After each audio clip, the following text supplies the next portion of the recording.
And welcome back to another devotion. I am Pastor Roy Carlin here at Woodlawn Christian Church in Lake City, Iowa. And this devotion is for Thursday, May 29th of 2025. We are in the book of Acts, and we're in the 16th chapter to be more precise. And to be even more precise, today we're going to deal with verses 11 to 15.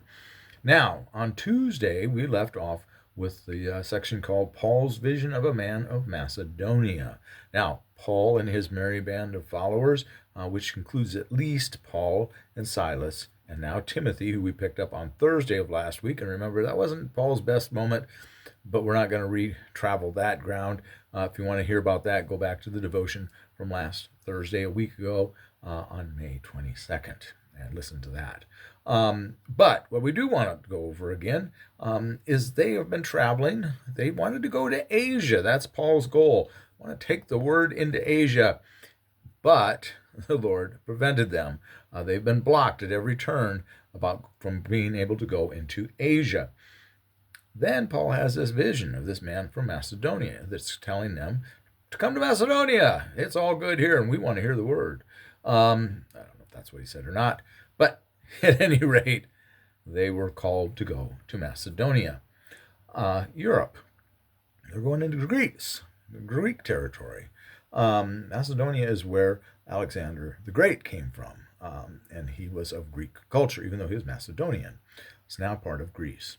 At any rate, something happened in verse 10 that we didn't talk about, and it's an important event because it's a big change from the rest of Acts up to chapter 16, verse 10, and after chapter 16, verse 10.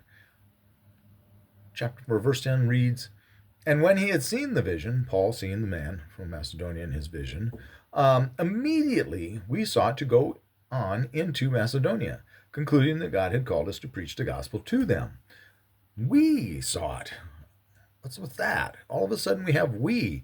Well, from here, throughout the rest of the book, is what they call the we section. Luke, the author of Luke and Acts, has joined this merry band of followers, of Paul's followers. So now we have at least 4 guys traveling. We have Paul, we have Silas, we have Timothy, and now Luke, the good physician, has joined the party. So the interesting thing about that is, whereas before these were all things that Luke had gathered from talking to other folks, so it's, second hand at best, third hand, fourth hand, 21st hand, 88th hand, telling of the events that he's recorded in Acts and up to this point in Luke, in Luke and up to this point in Acts. Can't talk.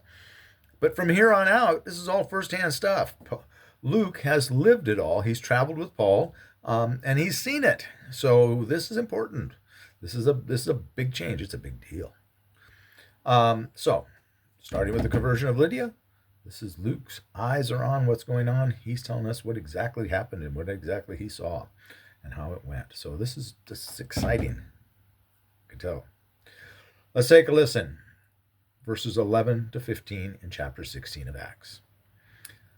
And again, I apologize for slaughtering Greek names. I'm good at it. Setting sail, therefore, from Troas, we made a direct voyage to Samothrace, and the following day to Neapolis, and from there to Philippi, which is the leading city of the district of Macedonia and a Roman colony.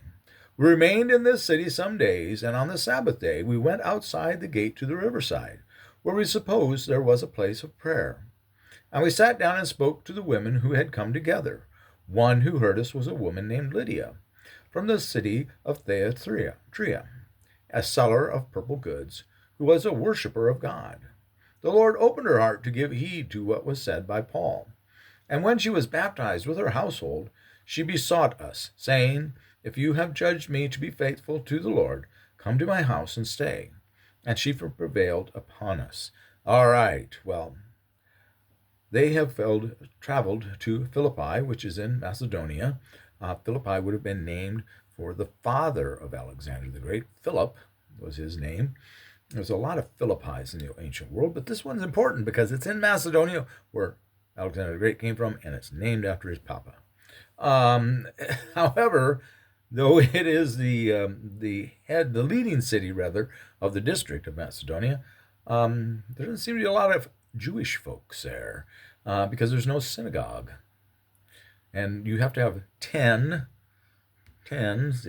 people, or 10 adult men, Jewish men. If you have that, you got to have a synagogue. You got to put one together. Doesn't have to be elaborate, doesn't have to be a big deal, but you need to have a place that you call it the synagogue. They don't have one. So therefore, we don't have 10 adult Jewish men in this town. So what are they going to do? Paul and Barnabas's modus operandi has always been to go to the synagogue and preach, and to, as we've talked throughout this study, to kind of poach those, the God-fearers. Can't do that. No synagogue. Well, we hear, and it's tradition in those places, to go down by the water to pray. So we hear there's a group that goes down by the water and prays. So let's go find them. And they do. They go, they find them, they talk to them. However, it's interesting. It's a bunch of women. There's no mention of men in this at all. And even Lydia, there's no mention of a husband there. She must be a widow. It would be because she has a household. Of course, she could have slaves. But doesn't say anything about a husband. So I'm guessing she's a widow. Would seem to be a reasonable assumption. But we don't want to put that down as gospel either. But she's a God-fearer. So that much of his normal procedure is working splendidly. She's not Jewish. She's a God-fearer. And he talks to her. He convinces her. And the interesting thing about this is really that one of what we know, because we can assume that there would have been a church started in Rome after the Pentecost. Almost certainly somebody from Rome was there and would have gone back and started a church in Italy, so that'd be Europe.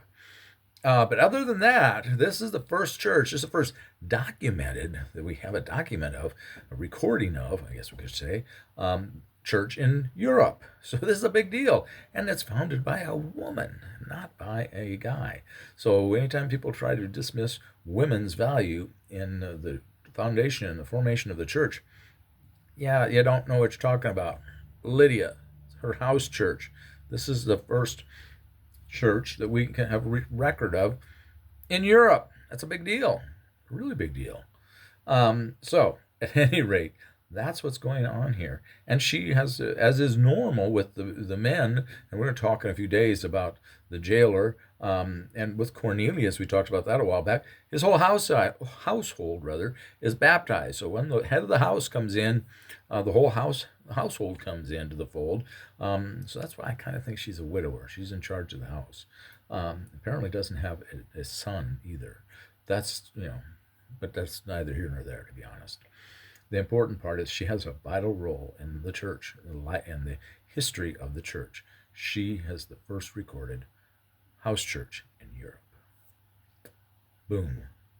Mic drop, as they say. That's what I got for you today. We'll come back on Tuesday, pick up from there, and we'll talk about it then.